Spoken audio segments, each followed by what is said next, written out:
Hi, it's Therese and I'm here with a Build-A-Flower release for Altenew, and this one is called Chrysanthemum, and it's a really gorgeous flower because it's kind of got that painterly look about it.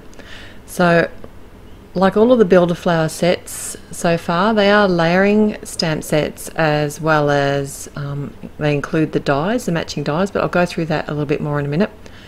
I decided to use my Misty today because I want to stamp a couple of the flowers out at the same time. I'm going to use the set of oranges, and I am using them in the order that they are intended. You know how Altenew make their inks in colour sets? So I'm starting with Sunkissed, which is the lightest, Orange Cream, then working my way to the Autumn Blaze, and the final one's the Fabric colour, so it's a really kind of a rich looking flower. I've got a piece of white cardstock. It's cut the same size as my card front, and I'm going to be stamping both of the flowers in the same colours opposite each other. So this is going to be the panel that goes on the front of my card, and I'll decorate it in a minute. I'll show you what I'm going to do. Anyway, so to line up my stamps, I have used my Misty. I hold them over top. I can see exactly where they're going to be, and then all I need to do is pick up the stamp with the lid of the Misty, add my ink, and then press down. Because I'm doing two flowers at the same time, this is really a cheaty way of doing it. All I need to do is flip my cardstock panel around, and then I can just stamp out this second image at the same time without having to line up another image. I'm prepping my stamps with an eraser just to make sure that the ink gives me a nice solid colour, because these are brand new stamps, and obviously the more you use a stamp, the better they stamp. So here's the hint: use your stamps.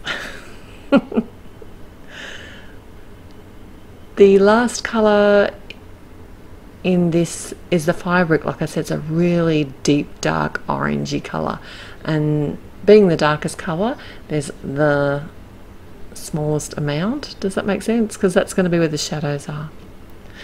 My sentiment today comes from two different stamp sets. The main portion, which is I Love You, I'm actually stamping only the Love You out of this part of the sentiment, and it's from the Oriental Orchid stamp set, and I'm just using some black ink, and I'm using my Misty so I can stamp it a couple of times as well. Now the second portion of the sentiment comes from a set called Precious Moments, and I did decide to stamp that in some green ink today just to mix it up a bit. And I think that was the moss colour that I used, the darkest of the greens in this set.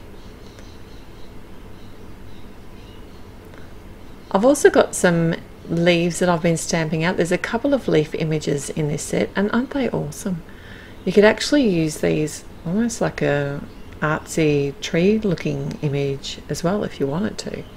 But anyway, I have used the tropical green colours, the parrot, bamboo, parrot, olive and moss. These are probably my favourite greens from Altenew.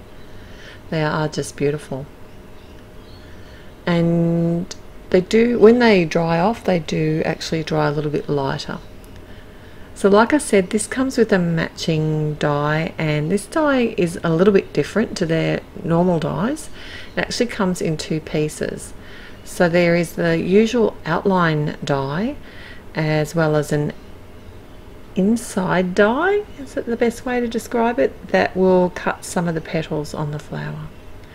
So what I've done is cut myself a guide out of another piece of white cardstock. I can just line up the outline of the flower around the image that I created, and then insert the inner die, and just I'm holding everything in place with some low tack tape. And I do like to use a lot of tape because I don't want this to shift as I pop it through my Big Shot machine, because I don't want to start again.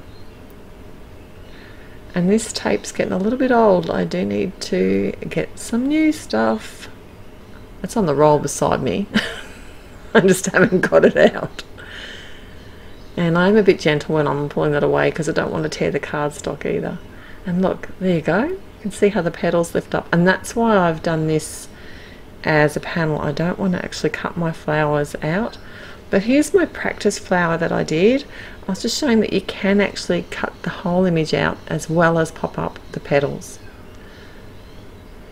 Right, so to pop up these petals I'm using they're foam dots, but I'm actually just cutting them to make sure that they sort of fit behind them.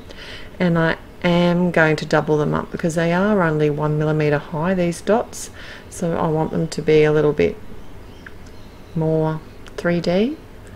And then I've just used some score tape, and I've made sure to put some score tape in the flower itself just to hold the base of the flower down. I just wanted to use a really strong tape for this to hold the panel in place and to make sure that I can get those flower petals popped up.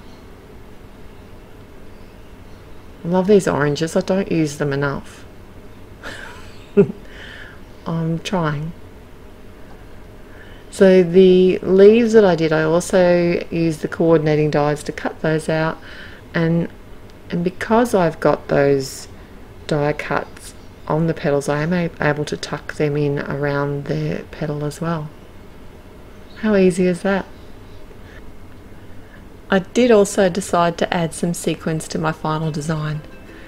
So head to my blog and you can find the links to see more inspiration using this beautiful Build-A-Flower set. Till next time, happy paper crafting. Bye.